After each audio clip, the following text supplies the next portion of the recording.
Hi, Bother Brigade. Here's what's bothering me today. It is Mother's Day, at least here in Canada. It seems like it's also likely in America as well. I know it's different around the world, but we are going to talk about mothers around the world for a little bit.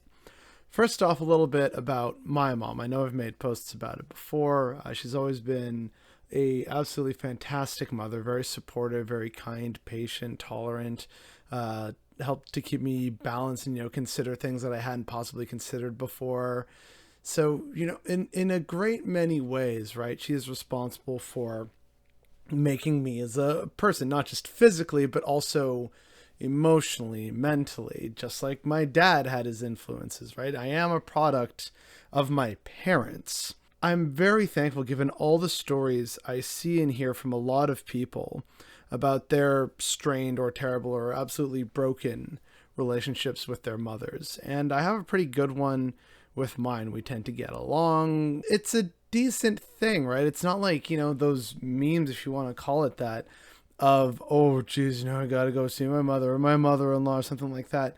I have been very blessed to have very positive ladies in my life, whether they're my mom, my aunt, my grandma, my friends, my cousins, right? So I've always had and been very privileged to have these good positive influences. I'm hoping that's the case for a lot of other people watching, but I know it's not going to be the case for everyone, which is something I did want to talk about today, because Mother's Day is difficult for a lot of people, including mothers, those who have lost children due to, a medical problem or to an unfortunate accident.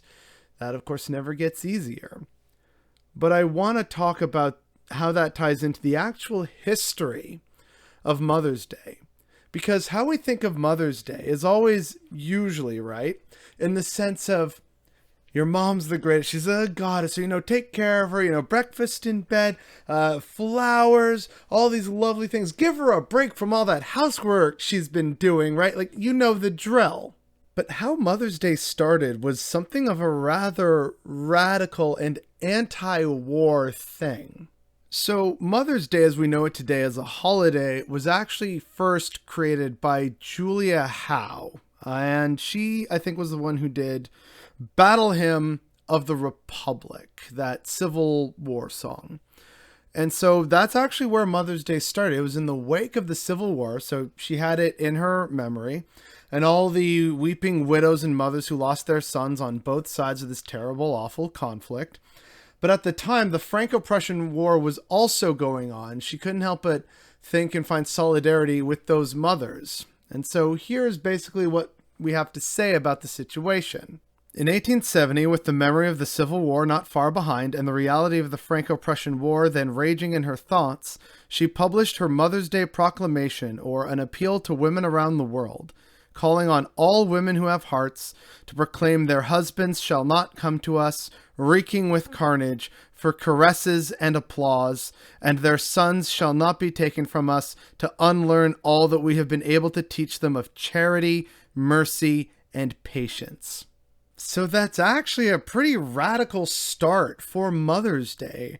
A woman mourning the loss that she saw with her own eyes, but also seeing the ongoing loss through warfare overseas and the dehumanization of other people's children and husbands and brothers, right? She wanted to fight back against that and show solidarity with women everywhere. There are mothers everywhere, right? It's not just, something in our culture. It's everywhere. But it isn't always equal. It's not always made with the actual, deliberate intention. A lot of people become accidental mothers, and kind of looking at you right now, Roe v. Wade being overturned. But again, it's part of a bigger story that never makes it to public awareness. So here's to all the great mothers out there. Here's to all the moms to be. Here's to all those who have lost their moms. Here's to moms who have lost their children. Here's to those who are actually serving as surrogate mothers right now. Here's to those who are stepmoms and hopefully kicking ass at that. I guess here's to those with more than one mom. I guess you gotta do double duty today. And then here's to those who also have strained relationships with their mothers, and those who still struggle with that on this day. Here's to all of you in your beautiful motherly glory, hopefully getting some much deserved rest and recognition today. And may you all, and all of us in general, take to heart the message of Lady Howe, who actually wanted Mother's Day to be one of real international solidarity and believing in kindness and charity and refusing to send sons and husbands and nephews off to die in someone's unjust war. Happy Mother's Day, everyone.